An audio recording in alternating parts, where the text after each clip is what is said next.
तो नेहमीच उशिरा येत असतो. वाक्यातील काळ ओळखा.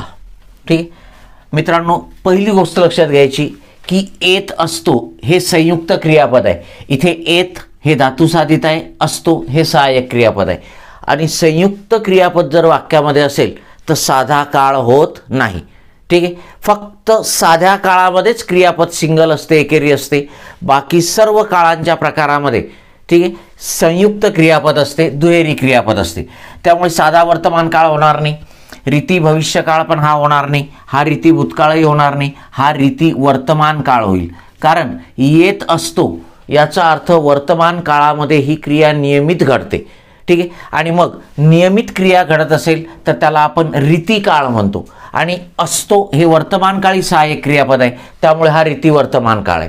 कोणत्याही रीती काळामध्ये मग तो वर्तमान असेल, भूत असेल किंवा भविष्य असेल, एक गोष्ट लक्षात ठेवा की रीती काळ जर असेल तर वाक्यात संयुक्त क्रियापद असते.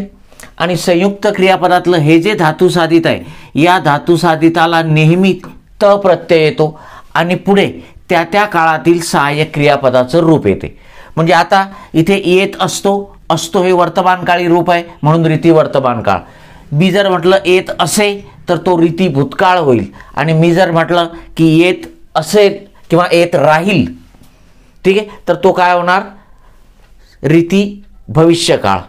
ठीक आहे, परंतु संयुक्त क्रियापद असता धातुसाधिताला तच प्रत्यय असणार आणि पुढे त्या त्या काळातील सहाय्यक क्रियापदाचं रूप असणार.